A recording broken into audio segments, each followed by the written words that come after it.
Magandang araw po sa bawat isa sa inyo. Welcome back to our 365 Daily Devotions. Gusto ko po munang batiin, unang-una sa lahat, yung ating Tres Marias na mga taga-Laguna. Hello po sa inyo.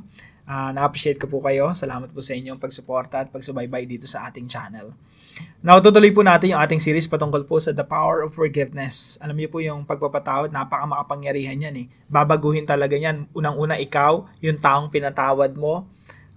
Iba yung power talaga yan. Power of reconciliation, yung power of letting it go, yung releasing yourself from the bondage of, bitterness. Ibang klaseng kapayapaan ang ibinibigay ng pagpapatawad. Now, yung ating pag-aaralan po ngayong umaga ay patungkol po kay Stephen. Dito po sa Acts chapter 7 verse 58 to 60. Now, para po sa kalaman ng lahat, yung unang mga mananampalataya, yung early church, yung New Testament church, sila po talaga ay pinag-uusig ng mga religious leaders during that time. Kasi po yung mga Pariseo, mga Sadduceo, talagang overprotective sila sa kanilang relihiyon.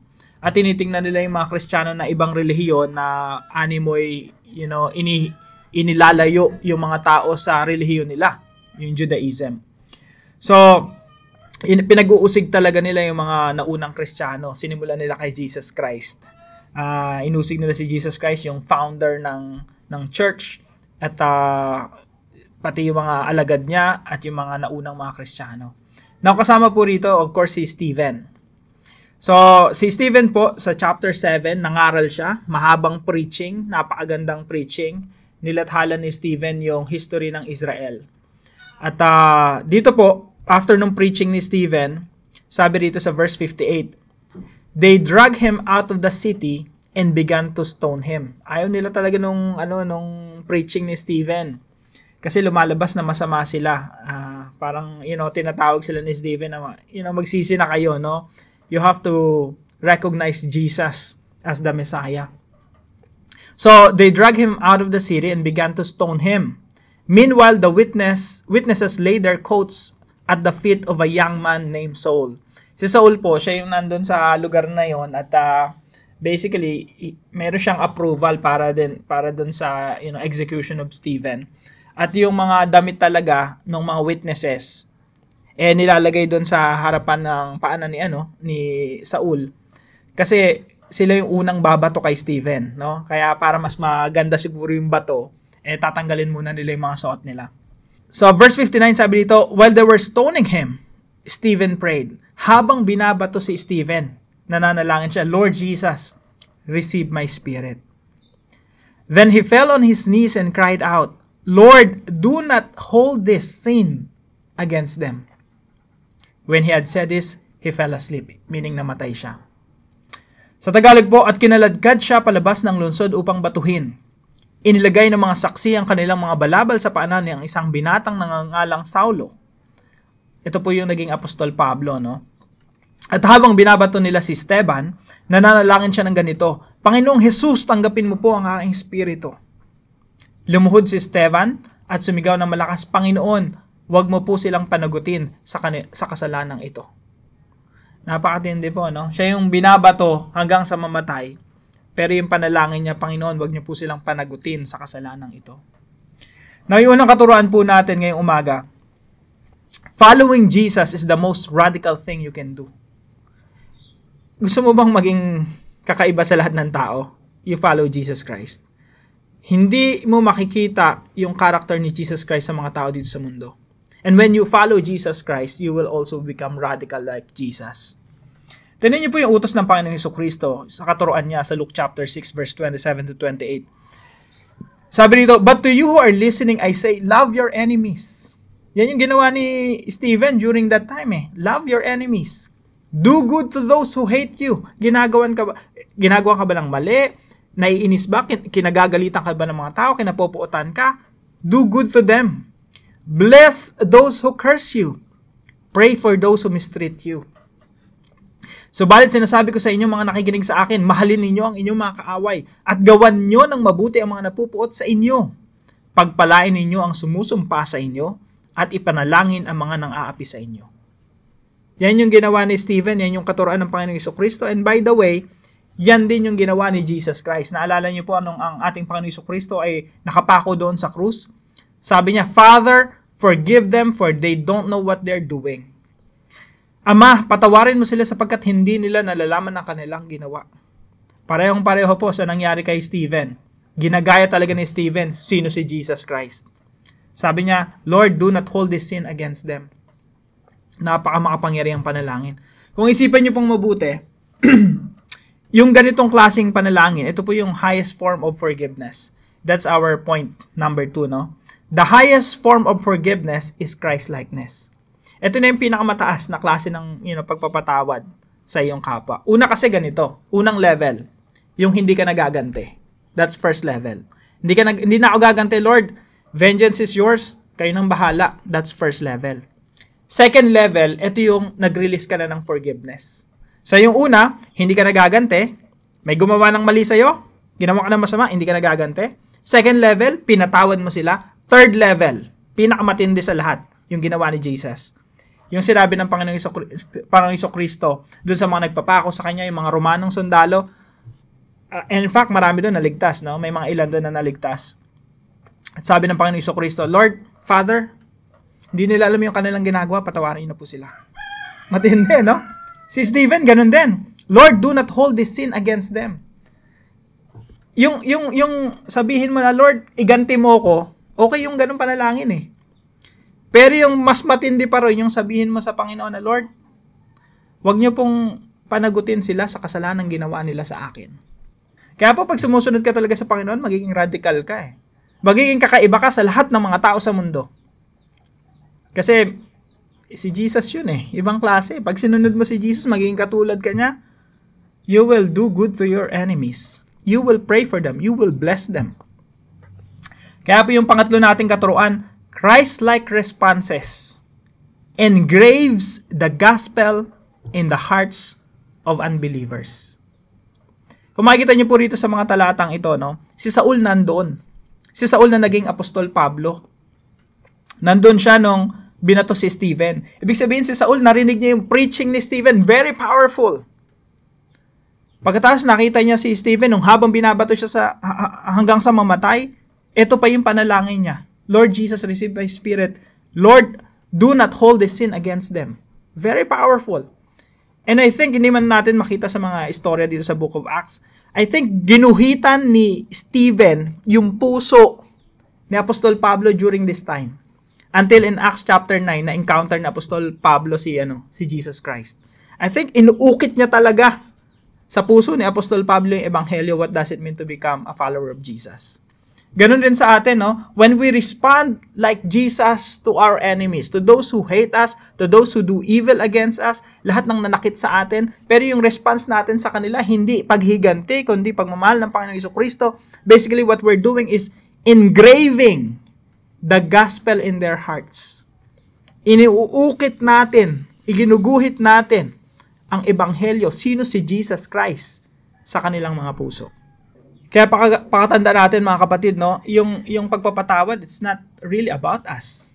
Yung paggawa ng mabuti para sa ating kapwa na gumagawa ng masama sa it's not about us. It's about Jesus Christ. Gusto nating itanghal, itanyag ang pangalan ng Panginoong Jesucristo. We forgive because we want to make Jesus known among the people. So Christ-like responses engraves the gospel in the hearts of unbelievers. Kaya ito si Apostol Pablo siguro nung tinitingnan niya si Stephen habang binabato hanggang sa mamatay, siguro talagang tinatamaan din talaga yung puso niya eh. Yung pusong matigas niya eh. Iginuguhit talaga yung ebanghelyo sa puso niya. In preparation para nung na-encounter niya si Jesus Christ, boom! Si Apostol Pablo na persecutor, naging preacher of the gospel. So mga kapatid, paano natin i-apply ito sa ating mga buhay? Number 1 po, pray for the salvation of our enemies. May kaaway ka ba? Umuusig sa'yo, umalipusta sa'yo, pinagchichismisan ka, ginagawan ka ng mali, kinakamkam yung properties mo, you know? Mga kapatid, pray for the salvation of our enemies. Minsan natatawa ako doon sa isang taong malapit sa akin, no? Lagi niya sinasabi, pag nakakakita siya ng korupsyon sa paligid niya, Sinasabi niya, sana hindi makakilala tong mga tao na to sa Panginoon. Kasi pag nakakilala to, papatawarin to ng Panginoon, maliligtas pa to eh.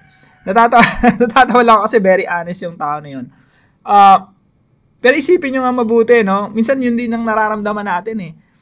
Lord, sana parusahan nyo tong tao na to, tong mga gumagawa ng kasama na to. Pero sa kabilang banda, merong isang magandang klase ng panalangin eh. Yung, Lord, save these people. They don't know what they're doing. Si Jesus Christ, nung nabayubay yung kanyang katawan doon sa krus ng Kalbaryo, tinignan niyo yung mga taong umalipos na sa kanya, lumatigo sa kanya, nagpako sa kanya, at nagpapako sa kanya, at sinabi niya, Lord, Father, forgive them. They don't know what they're doing. Ganun din sa atin, no? Let's pray for the salvation of our enemies because they don't know what they're doing. Sana dumating sa pagkakataon na sila'y maligtas, maengkwentro ang Panginoong Jesucristo. Kung paano si Apostol Pablo na tumanggap ng biyaya ng kaligtasan, I think kasama na yung panalangin ni Stephen rito, no? Yung sinabi ni Stephen na, Panginoon, wag mo silang panagutin sa kanilang kasalanan. Si Apostol Pablo kasama dun eh. Hindi pinanagot ng Diyos yung kasalanan ni Apostol Pablo at siya'y naligtas at na-realize niya, teka, mali pala yung lahat ng ginawa ko. Sana ganun yung mangyari sa mga kaaway natin. Ma-realize nila someday na mali yung ginagawa nila, and later on, they will become followers of the Lord Jesus Christ. They will become our fellow worshipers, kapwa natin, sumasamba sa Panginoong Jesucristo. At later on, maramdaman nila at maranasan yung mga nararanasan natin sa piling ng ating Panginoong Jesucristo. So, pray for the salvation of our enemies. Imbis na ang panalangin natin, distraction, pagkawasak at pagpaparusa, ipanalangin natin yung kaligtasan ng ating mga kaaway na sila rin mismo ay makakilala sa ating Panginoong Jesucristo. Number 2, respond to evil the way Jesus would. Ang Panginoong Jesucristo po, ang response niya sa evil ay kabutihan. At ipinakita niya po iyon. No? Si Jesus Christ kasi napaka-pasensyoso. No? Pero hindi natin pwedeng abusuhin ang pasensya ng ating Panginoong Jesucristo kasi siya yung Diyos ng hustisya. And later on, meron talagang wrath of the Lamb. Merong hustisya na ibubuhos ang Diyos laban sa kanya mga kaaway. Pero bago dumating yun, makita mo yung pasensya ng Panginoong Jesucristo, yung pagpapatawad niya, yung response niya to evil. Talagang, He suffered the pain of the cross. Kaya sa atin din po mga kapatid, kapag dumaranas tayo ng pag-uusig, let's respond to evil the way Jesus would. Huwag po tayong maggumanti at hayaan po natin ang Diyos ang gumanti para sa atin. And in fact, masigit pa doon, ipanalangin natin, Lord, sana makakilala yung mga kaaway ko. Mapalapit rin sila sa inyo para, magbati-bati na kami, magkaroon kami ng isang layunin, ang papurihan ka at sambahin at paglingkuran. So, respond to evil the way Jesus would. Meron ka bang kaaway ngayon? Meron bang umaaway sa'yo, maalipas na sa'yo? Kapatid, be Jesus to them. Hayaan mo na maramdaman nila si Jesus sa'yo. That's our point number 3. Let our enemies feel Jesus in us. Hayaan mong maramdaman ng iyong mga kaaway, hindi yung Russell. Kasi kapag ako may kaaway, ang mararamdaman nila si Russell. Russell na masama, no? Pero hindi kasi yun ang pagiging Kristiyano eh. Alam mo yung kaaway mo, pinagpala, blessed, because they encountered you as their enemy. Di ba? Napakatindi nun, no? Yung kaaway mo, napapagpala kasi ang kaaway ikaw. Napapagpala sila kasi ang na-encounter nila, someone like Jesus. So let our enemies feel Jesus in us. Hayaan mong maramdaman nila ang Panginoong Jesucristo sa iyo, the way you act, speak, think, talk. At sa ganung paraan, mga kapatid, kagaya ni Stephen, para mong inuukit ang ebanghelyo sa puso at isipan nila. And later on, Lord willing na ma-realize nila na, kaya pala ganun tayo, is because we know who Jesus is. Tayo ay pinananahanan ng Santong Espiritu. So para po sa ating discussion, how can you reflect Jesus to your enemies? Siguro ngayon, nanggigigil ka sa kaaway mo, sa gumagawa ng masama sa iyo. The question is, how can you reflect Jesus to your enemies? Samahan niyo po ako sa panalangin. Father, thank you because we have hope in this world. You have given us Jesus, who makes this world a better place. Without your Son, the world is lost, heading toward self-destruction. So Lord, please change my character. Help me to respond to evil the way Jesus would. Enable me to think, speak, and act like Jesus. Make me so Christ-like that even my enemies are blessed to have me. I pray this in Jesus' name. Amen and amen. Salamat po sa katuwang natin sa devotion natin na ito, si Sister Divine. Thank you for partnering with us.